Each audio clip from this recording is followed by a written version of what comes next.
on what Hans is saying. But I can also tell him that we know a government that is working when we see it.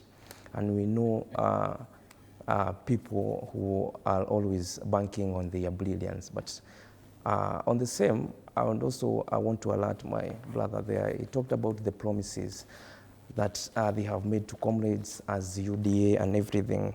And you know, those promises without execution, they will remain political poetry.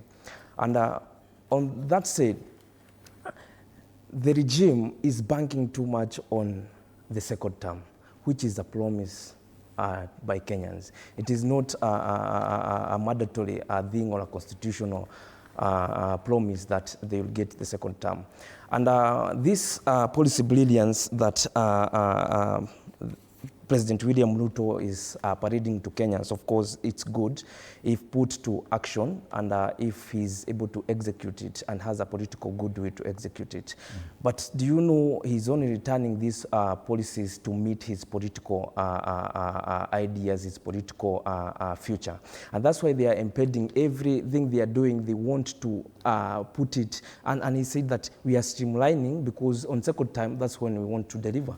But policy brilliance, and I think this is why we want us Kenyans to see him or to understand that he has a PhD. But we did not elect him because he has a PhD, because policy brilliance means nothing if people are still yet waiting for services, people are still waiting for treatment, people are still waiting for salaries, you know, people are still waiting for capital to start a business. And you asked Hans a very nice question about the hustler fund, but I lack policy rationale of how what is the policy rationale of hustler fund, because today the hustlers that the hustlers fund would be targeting, they're the same hustlers that are being invited in State House, given 2K, 3K, 10,000, but that money is even more than what they are getting in the hustler fund.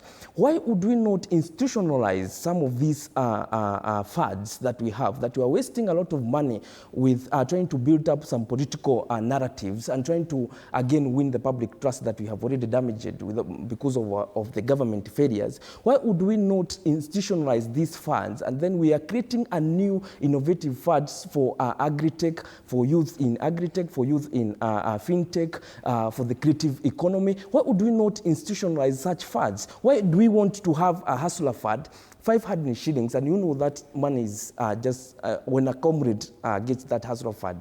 Of course, he has an idea. He has and I'm telling you, because I meet so much young people in my job in consulting. They are looking for funding.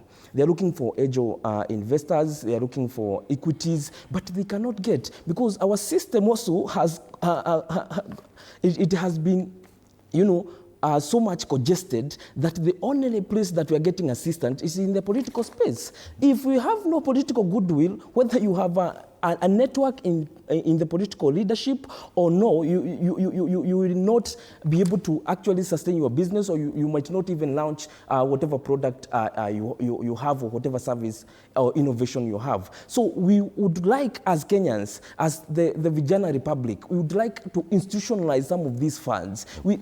As Kenyans today, we are hearing, we have some sports fund that not so many Kenyans know about it. Why?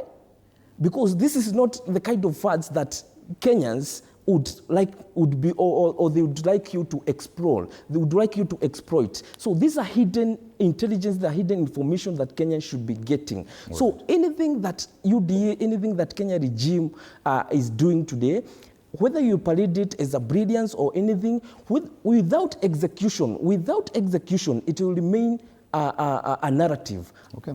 And as we continue discussing this even here in studio, allow me to sample some of the views from those watching us who are sharing their views and sentiments through our social media channels.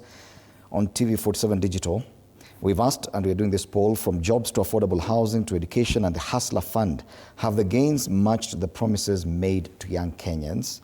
So far, the vote stands at no, 67%. Gladson Medina says we can argue for both, but I'll say no, because the success stories actually don't match the failures. The disposable money is there, and everything, including no CRB, are perfect, but now repayment Impact ndio haziko clear. We can always do more though. Nice initiatives all the same. Fred Mukwa says, in this government we have the problem of misplaced priorities. Gladson Obwamu, not really a lot is happening behind the scenes, but maybe we hope they will manifest in the future.